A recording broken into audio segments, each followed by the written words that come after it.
La vie du serment est une vie d'étroite communion. Qu'est-ce que le serment doit faire? Vous connaissez ce mot précieux, inépuisable que Christ a employé? Demeurer.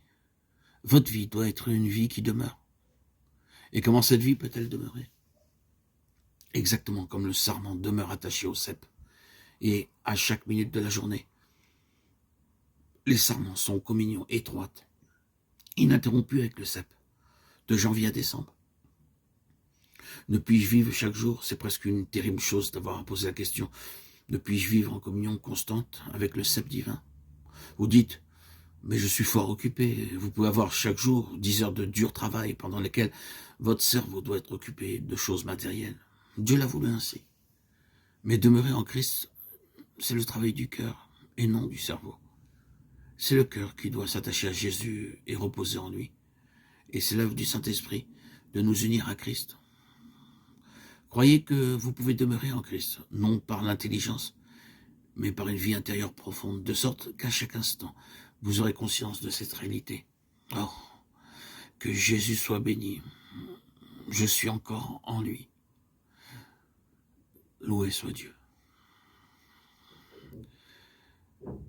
Si vous apprenez à mettre de côté pour un temps tout autre travail pour entrer en contact avec le divin cep, vous verrez que le fruit viendra.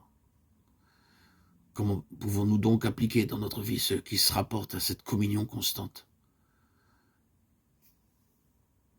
Je suis le cep et vous êtes les sarments. Celui qui demeure en moi et en qui je demeure porte beaucoup de fruits, car sans moi vous ne pouvez rien faire. Jean 15, 5. Il nous faut donc cette communion constante, permanente. Mais qu'est-ce que cela signifie? Cela signifie une étroite association avec Christ dans la prière secrète. Je suis sûr qu'il y a des chrétiens qui désirent ardemment avoir une vie spirituelle plus élevée et qui ont obtenu parfois une grande bénédiction et qui ont parfois reçu une grande effusion de la joie céleste. Au bout d'un certain temps, cela a disparu. Ils n'ont pas compris que la communion intime, personnelle et actuelle avec Christ est une nécessité absolue de la vie journalière. Prenez le temps d'être seul avec Christ. Rien dans le ciel ni sur la terre ne peut vous libérer de cette nécessité.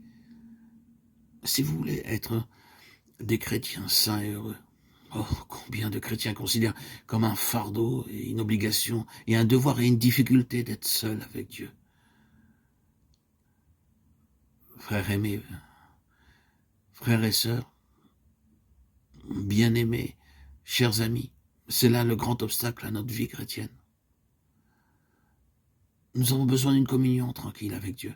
Et je vous déclare au nom du divin cep que vous ne pouvez être des sarments en bonne santé, des sarments dans lesquels la sève divine peut couler, si vous ne consacrez pas beaucoup de temps à la communion avec Dieu. Et si vous ne voulez pas sacrifier du temps pour être seul avec lui et lui donner le temps chaque jour de travailler en vous et de fortifier le lien qui vous unit à lui, il ne peut vous donner cette bénédiction de la communion ininterrompue. Jésus vous demande de vivre en communion intime avec lui. Que chacun de nos cœurs dise « Oh Christ, c'est cela que je désire ardemment, c'est cela que je choisis. » Et il vous le donnera avec joie.